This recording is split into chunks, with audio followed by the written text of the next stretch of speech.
Press ক্লাবে বলতো আওয়ামী লীগের সময় আমার 200 কোটি টাকা হয়েছে, আমার টার্গেট 300 কোটি টাকা। সাংবাদিক বলতো। 71-এর 2 সাংবাদিক, 29টা ফ্ল্যাট বেরোইছে। আপনি জানতেন? আমি জানতাম না তো। মির্জা ফখরুল ইসলাম আলমগীর একটি প্রসঙ্গ তুলেছেন, সেটি হলো যে ঢালাওভাবে মামলায় বিপ্লব সুসংহত হবে না। এই প্রসঙ্গটি তিনি এনেছেন, আপনার কাছ থেকে একটু জানতে চাই। ধন্যবাদ আবার আপনাকে। দেখেন, আমরা জানি, ধরেন বেগম খালেদা জিয়া 2 কোটি টাকা এই অ্যাকাউন্ট থেকে ওই অ্যাকাউন্টে সরে গেছে, কিন্তু বরাবর রাষ্ট্রপ্রধান থেকে তৎকালীন বলা হয়েছে এতিমের টাকা মেরে খাইছে। তাকে লোয়ার কোর্টে 2 বছর জেল দিছে, উপরের কোর্টে গিয়ে আরও 5 বছর যুক্ত করছে। 5 বছর, 7 বছরের জেল হয়েছে। এবং সে এ পর্যন্ত কিন্তু তাকে বলছে প্রেসিডেন্টের কাছে মাপ চাওয়া, অনেক কিছু আত্মসমর্পণ করার চেষ্টা করছে, তিনি করেন নাই। জীবনের ঝুঁকি নিয়েও তিনি জেল খেটেছেন, কিন্তু কাউকে জিজ্ঞেস করেন তো তিনি টাকা মেরে খেয়েছেন কিনা।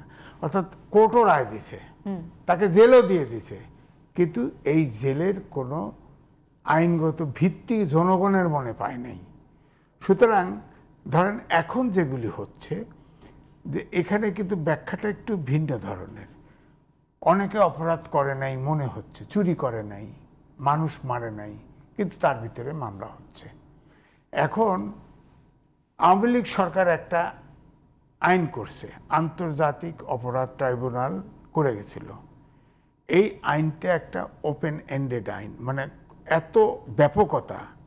অর্থাৎ আপনি যদি ক্রাইম করেন, আপনি যদি তার সমর্থন করেন এবং আপনি যদি তার সহযোগিতা করেন, যেভাবেই করেন না কেন আপনি অপরাধী। তাহলে স্বৈরাচারের যে পতন ঘটেছে, তার যারা সমর্থন করেছে, যারা সহযোগিতা করেছে, সবাই অপরাধী। অর্থাৎ এই আইনটা কিন্তু তাদের। এবং যে ব্ল্যাক আইন আছে 3টা, আমরা বলি প্রধানত 3টা বলি আমরা, যেমন ধরেন স্পেশাল পাওয়ার অ্যাক্ট 1974 সাল, ওই আইনটা এখনো বলবৎ। অন্য সরকার ক্ষমতা আসছে তবু বাতিল করে নাই।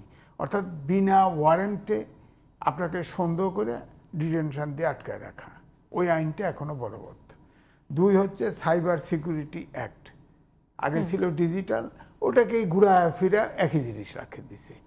আর সর্বশেষ হলো আন্তর্জাতিক অপরাধ ট্রাইব্যুনাল, যেটাতে জামাতের নেতাদের বিচার হয়েছে। এই আইন তারা করেছে, এখন সেই আইনের ফাঁদে তারা পড়বে। এখন প্রশ্ন হচ্ছে, আপনি হয়তো বলতে পারেন যে অমুক, ধরেন অনেক সাংবাদিকের আজকে ছবি দেখেছি যে তারা তাদের বিরুদ্ধে কেন মামলা হবে, হত্যা মামলা। কিন্তু প্রশ্ন হচ্ছে অন্ধকারে কি আছে জানি না তো। 71-এর 2 সাংবাদিক, 29টা ফ্ল্যাট বেরোইছে। আপনি জানতেন? আমি জানতাম না তো, বেরোইছে তো। সুতরাং যারা তদন্ত করার তারা করে, নিশ্চয়ই যাদের ছবি আছে তাদের ভিতরে কিছু লোক তো, আমি সাংবাদিক, আমি তো ধরেন সেই বহু আগের থেকে অবজারভার, ডেইলি স্টার থেকে কেরিয়ার শুরু, 78 থেকে আছি, আমি কিন্তু সবাইকে চিনি। প্রেস ক্লাবে বলতো আওয়ামী লীগের সময় আমার 200 কোটি টাকা হয়েছে, আমার টার্গেট 300 কোটি টাকা। সাংবাদিক বলতো, আমরা শুনতাম। তার নাম নাই এখনো। যেগুলোর ছবি দেখানো হয়েছে তার নামটা এখনো নাই। আমি সাংবাদিক আলাদা দ্বীপের কোনো বাসিন্দা নয়, এই সমাজেরই বাসিন্দা। যারা করাপশন করেছে, যারা স্বৈরাচারের সহযোগিতা করেছে, আমি মনে করি সমাজের অন্যরা যেমন আইনের আওতায় আসবে, তারাও আসবে।